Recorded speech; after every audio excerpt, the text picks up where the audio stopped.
Have you ever been on a date and expected this special someone to bring you flowers? Have your parents expected you to be a doctor or an engineer or a NASA astronaut? Have you ever thought that if you married someone rich, then your life is sorted? Expectations. All of us have expectations, but if they don't go according to plan, then we kind of get disappointed, we feel irritable, frustrated, and unhappy. Hi, I'm Teja Priyadarshini, and I'm the founder for Akashic Center for Healing, and today we're going to be talking about expectations. We all have expectations. We all expect life to be a certain way. And I think that, why we have these expectations? First is because we have a beautiful imagination and we imagine our lives to be a certain way, that if we do this then that would happen, and if we do that then this would happen, and these expectations kind of grow over a period of time and our imagination gets bigger and bigger and bigger. And when we don't have everything according to plan or what we've expected to happen, we get disappointed. We get frustrated, we get angry, we get very, very, very sad. The second reason for having expectations is the media. The newspaper, the television, the internet, there is, you name it, every media possible kind of taints our own imagination and also kind of subliminally, kind of conditions us to believe that looking like a zero-sized model is like the best thing for us, or having a successful career is going to make you happy, or if a person like the most romantic hero you can ever think of comes and woos you away, then that's like the best thing that's ever going to happen to you in your life. And when these things don't come to pass, we get disappointed. And the third reason for our expectations are our past experiences.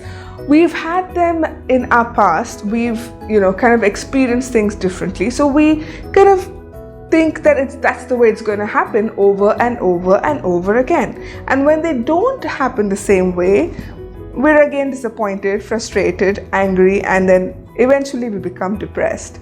So what do we do about it? Well, first thing I would like to suggest is whenever you go into any situation, whether it's a relationship or whether it's, a social gathering, whatever it is, go with an empty cup. When I say empty cup, I'm talking about an empty mind.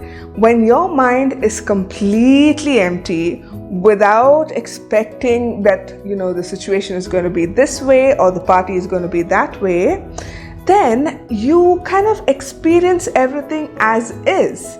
And when that happens, you are happy, you're not too disappointed, you don't get angry, you're just in a very, neutral, happy kind of a way, because you're just you're receiving everything as is, and you're filling up that empty cup.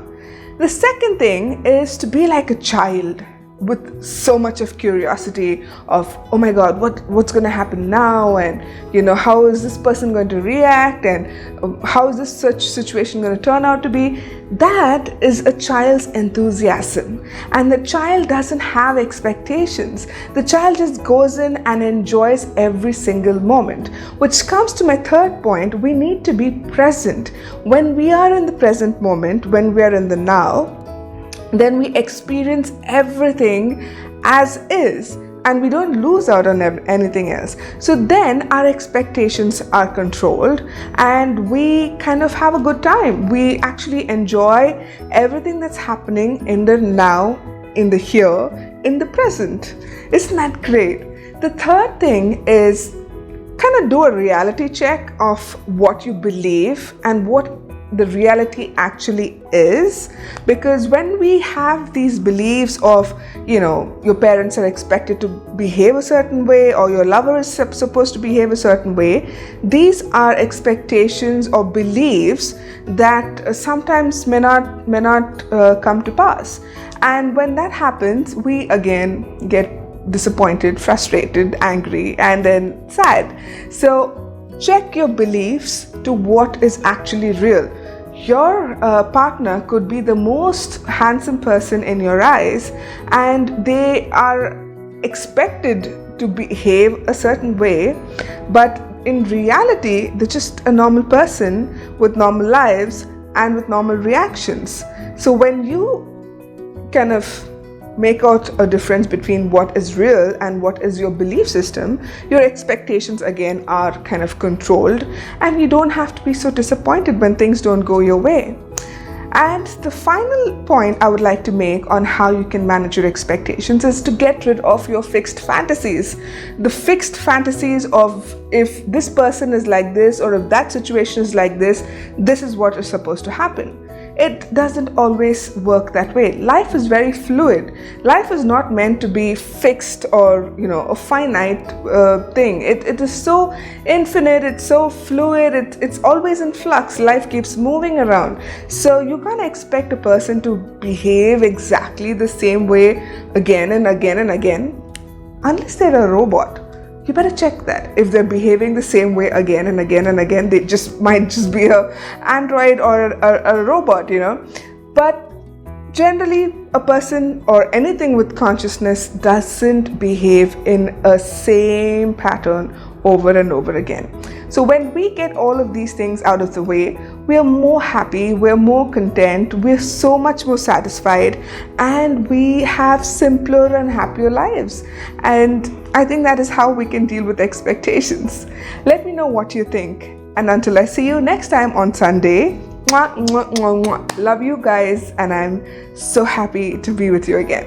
Bye.